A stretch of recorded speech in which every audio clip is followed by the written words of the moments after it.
दोस्तों, career power studio से मैं भूपेश कुमार अपने अचीवर अभिषेक के साथ आपका स्वागत करता हूं। जैसा कि आप जानते हो कि अचीवर स्टॉक्स चल रहा है, अचीवर सीरीज चल रहा है, जिसमें ढेर सारे अचीवर से आपकी मुलाकात हो रही है, करवा चुके हैं, चाहे वो बैंकिंग डिवीजन में एसबीआई, आईबीपीएस, ग्रामीण बैंक या एसएससी डिवीजन में सीजीएल, ईपीएफओ, एमटीएस या मिसलेनियस की बात हो। अमूमन हर तरह के बच्चों से हर एग्जाम में पास किए हुए बच्चे यहां आ चुके हैं, जो कि सक्सेस टिप्स आपसे साझा कर चुके हैं। आप उनको जरूर अच्छे से अमल कीजिए, जिससे कि आपका जो डिफिकल्ट रहा है वो आपके लिए आसान हो जाए। इसी सीरीज में आज अभिषेक हैं, जो सीजीएल 2018 की परीक्षा, जिसमें 53 बच्चे का सिलेक्शन यहां से हुआ, रिकॉर्ड सिलेक्शन, उसमें एक बच्चे अभिषेक है। इनका सिलेक्शन अकाउंटेंट सीजीए के लिए हुआ, राइट? बधाई हो अभिषेक, कैसा लग रहा है? थैंक यू सर, फीलिंग अच्छा नौकरी पाकर कैसा? Yes sir, feeling well sir, good. Feeling well? Yes sir. अच्छा लग रहा है सर। यहाँ आकर कैसा लग रहा है? बहुत बढ़िया लग रहा है सर। यस, यहाँ हर लोग नहीं पहुंच पाते, बहुत कम लोग पहुंचते हैं। यस सर, बट कंसिस्टेंट मेहनत करने के बाद मैं यहाँ तक पहुँच पाया हूँ। I am feeling very good to be here. That's great. तो अभिषेक से ढेर सारी बात सीजीएल के बारे में हम लोग करने वाले हैं दोस्तों। उसके पहले एक सम्मान, छोटा सा सम्मान हम लोग इनका पहले करेंगे।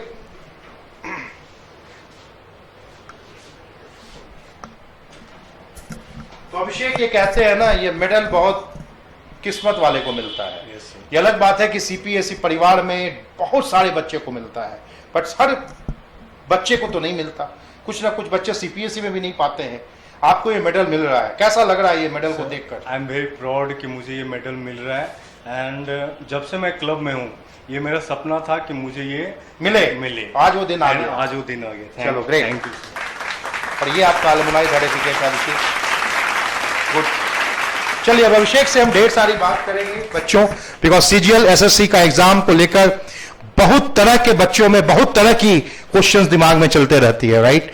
चलिए शुरू करते हैं। आप अभिषेक पहले ये बताइए कि सीजीएल की परीक्षा पास करने के लिए बच्चों को क्या नहीं करना चाहिए?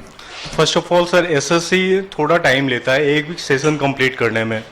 तो जो आपका कॉन्फिडेंस लेवल है एग्जाम को क्रैक करने के लिए, उसमें कोई भी गिरावट नहीं होना चाहिए। आपको कॉन्फिडेंट होना है कि मुझे ये करना है तो करना है। सेकेंड थिंग, आपको डाइवर्ट नहीं होना है कि आप दूसरे सेक्शन में चले जाओ, दूसरे फील्ड में प्रिपरेशन के लिए चले जाओ। आप अगर ये इसको करना है तो देन आप कंसिस्टेंट होकर आप इस पे करो। बहुत तरह की बार बीच बीच में कभी कोर्ट केस हो जाता है, कभी स्ट्राइक होता है, कभी प्रोटेस्ट होता है, ऐसा भी कुछ होते रहता है। हाँ, ऐसा लास्ट ईयर भी हुआ था। 17th का जब मेंस का पेपर लीक हुआ था, उसमें एक कोर्ट केस हुआ था। फिर 18th में जब यूएफएम आया अनफेयर मीन्स डिस्क्रिप्टिव को लेकर, तो इस पे भी हुआ था। तो हम लोगों ने ट्यूट किया था इसके लिए, एंड इसमें काफी समय लग गया। तो डिस्पाइट दैट हम लोग ने अपना प्रिपरेशन कंटिन्यू रखा। जो ट्रैक था हमारा कि इस एग्जाम को क्रैक करना है, हम लोग ने उसको बनाए रखा, अपना प्रिपरेशन भी कंटिन्यू रखे।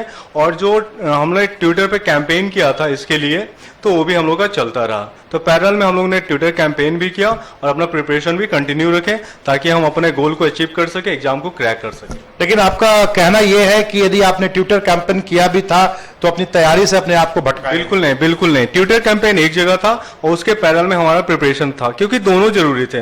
लेकिन बहुत सारे बच्चे ऐसे होते हैं, जब ऐसे ट्विटर कैंपेन करते हैं या कुछ भी करते हैं, तो वो मूल जो उनका है, बहुत ऐसे बच्चे भटक जाते हैं। हाँ, कभी कभी ऐसा होता है कि कुछ लोग भटक जाते हैं, वो एक्चुअली डिप्रेस्ड हो जाते हैं, फ्रस्ट्रेट हो जाते हैं कि पता नहीं क्या होगा। ठीक है, तो इससे डिप्रेस्ड फ्रस्ट्रेट होने की कोई बात नहीं है।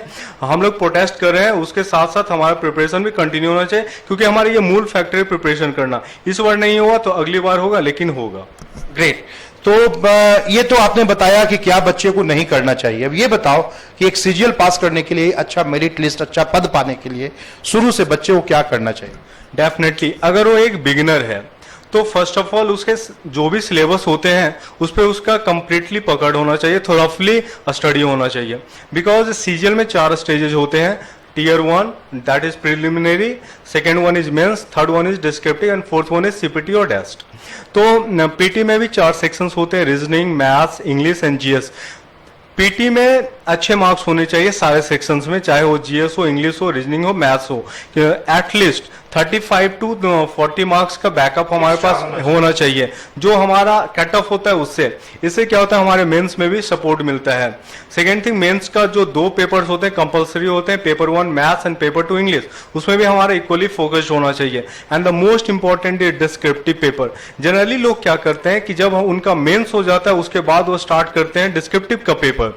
ऐसा नहीं होना चाहिए। डिस्क्रिप्टिव इट्स अ लैंग्वेज, ये हम इनिशियली हम लोग को शुरू से इस पे फोकस करना चाहिए। ऐसा नहीं कि जब एग्जाम आने वाला है तब होगा, ये नहीं होना चाहिए। बिल्कुल हम लोग को स्टार्टिंग से फोकस करना चाहिए, जो भी ऐसे लेटर या प्रेस आता है। And the fourth one is CPT. अगर आपको अच्छे मार्क्स चाहिए, अच्छे पोस्ट चाहिए, तो सीपीटी को क्वालिफाई करना बिल्कुल जरूरी है। अगर आप सीपीटी को क्वालिफाई करते हैं तो फिर आपको अच्छे पोस्ट मिलेंगे। And this is very important. So we need to focus on all the 4 tiers of the SSC CGL exam. और आपको ऐसा लगता है कि जो बच्चे तैयारी करते हैं ये शुरू से ये चारों पे फोकस नहीं करते हैं इक्वली?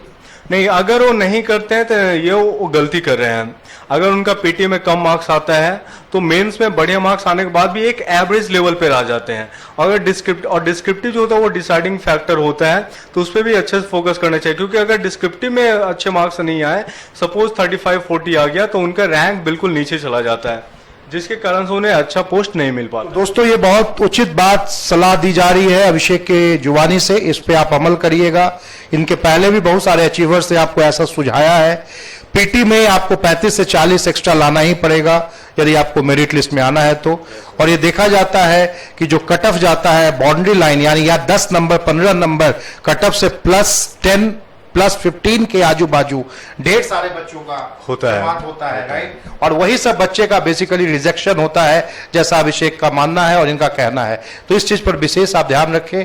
साथ ही साथ डिस्क्रिप्टिव को भी शुरू से ही आप करें, और सीपीटी भी बहुत इक्वली इंपॉर्टेंट है, उस पर भी ध्यान रखें। ऐसा कोई साथी देखे हो अपने अगल बगल जिसका स्कोर तो इंस्पेक्टर बनने वाला था लेकिन सीपीटी डिस्क्वालीफाई कर गया और टैक्स असिस्टेंट बन गया? डेफिनेटली। एक फ्रेंड थे मेरे, जस्ट लाइक वो पहले वाले लॉजमेंट में रहते थे, उनके अच्छे मार्क्स थे और उनका ड्रीम जॉब था सीएसएस, बट सीपीटी क्वालिफाई नहीं कर पाए, जिस कारण से उनको नहीं मिल पाया। तो ये सब मैसेजेस है जो आपको दिया जा रहा है, जिससे कि आप ऐसी गलती से न बचें और ठीक ठाक तरीके से काम करें। तो ये तो एक ओवरऑल स्ट्रैटेजी थी जो आपने बताया। आप यहाँ पे लगभग 2.5 से 3 साल गुजारे हैं इस कैंपस में। यहाँ पे आपने सारे चीज को परखा है, समझा है, उतारा है। 3 साल में तो हर चीज आपके जज्बे में आ गया होगा, राइट? इवन 10 महीना आपने ऑनलाइन भी इसका सपोर्ट लिया, ऑनलाइन भी काम किया, तो आप ऑफलाइन भी किया, आप ऑनलाइन भी किए, आपका रिजल्ट भी आ गया। तो जो सीपीएसई परिवार में जो शिक्षा दी गई, ट्रेनिंग दी गई, डेवलपमेंट किया गया आपके अंदर, उसको आप क्या कहते हैं? किस तरीके से आपको ये मददगार साबित हुआ आपके फाइनल रिजल्ट? डेफिनेटली। अगर मैं बाहर प्रिपरेशन करता हूं तो सिंपली एक सेट लगा सकते हैं, उसका जनरली रिव्यू कर सकते हैं। बट सीपीएसई में जो हम लोग सेट लगाते हैं तो वो बिल्कुल डिफरेंट होता है। उसका जो रिव्यू करने का तरीका होता है, डिफरेंट कैंडिडेट्स होते हैं तो सबके पास अलग अलग सॉल्यूशन होता है, तो उससे फिर हम लोग चूज करते हैं विच वन इज बेटर, जिसको हम एग्जाम में अप्लाई कर सके। सेकेंड थिंग, जो क्लब में पीडीपी होता है, personality development program, that is very much beneficial. मेरे को लगता है ऐसा अभी वो नजर नहीं आ रहा है, बट जब हम डिपार्टमेंट्स में जाएंगे तो वहाँ पे वो हेल्पफुल होगा और एक्सटर्नल ग्रोथ के लिए, जो आगे का ग्रोथ होगा हमारे डिपार्टमेंट्स में, प्रमोशन के लिए, वेल फंक्शनिंग के लिए। तो मुझे ये लगता है कि पीडीपी बहुत ही इंपॉर्टेंट है उसके लिए। यानी आपको ऐसा लगता है कि इस संस्थान में जो आज 2.5-3 साल आपने गुजारा और यहाँ जो तैयारी किया आपने बैठकर, ये आपको नौकरी के लिए भी तैयार कर दिया और नौकरी के बाद के लिए भी तैयार के लिए? डेफिनेटली। तो सीपीए है तो संभव है। आजकल बहुत बच्चे कहने लगे हैं रिजल्ट आने के बाद, विगत 1-1.5 सालों से बच्चों ने बनाया सीपी है तो संभव है। ये लगता है तुम्हारे लाइफ में इसका कोई महत्व है? Definitely sir. एक्चुअली मैं बोलना चाहूंगा कि जब मैं 16th में अपीयर किया था एग्जाम, तो मैं डिस्क्वालीफाई हो गया था। लेटर ऑन मेरे को अलायंस क्लब के बारे में पता चला और मैंने यहाँ एंट्रेंस और इंटरव्यू क्वालिफाई करके यहाँ एंट्री लिया, और मुझे लगता है कि सीपीएसई के कारण ही आज मैं 18 सीजीएल क्रैक कर पाया हूँ। नहीं तो मैं वापस घर चला जाता और मुझे नहीं लगता मैं इतना कर पाता। So I think CPSE is responsible कि आज मैं इस मुकाम पे हूँ। तो जॉब मिल गया, अच्छी बात है, अच्छी जगह है, जॉब मिल गया, लेकिन जॉब के साथ कहते हैं ना कि एक अच्छा एम्प्लॉय बनने के लिए जो पूरा संस्कार दिया जाता है वो आपको मिला यहाँ? डेफिनेटली मिला है सर। मुझे लगता है कि जब मैं डिपार्टमेंट्स में जाऊंगा तो in comparison to other members और अदर जो भी स्टाफ्स हैं मैं बेटर कर पाऊंगा in respect to like performance. जो भी डिपार्टमेंट्स के वर्क्स होंगे या प्रमोशन होंगे, जो भी डेवलपमेंट आगे के होंगे, तो मुझे लगता है मैं बेटर कर पाऊंगा। दैट्स ग्रेट अभिषेक, यहाँ आने के लिए, ढेर सारी बातों करने के लिए। दोस्तों मुझे लगता है कि शो आपको जरूर पसंद आएगा। अभिषेक की बातों पर अमल कीजिएगा और जो जिससे कि आपको सीजीएल, जो भी आप आगे आने वाले सीजीएल को दे, उसको क्रैक करने में, मेरिट लिस्ट पे आने में आपको बहुत फायदा मिलेगा। Thank you Abhishek. Thank you sir.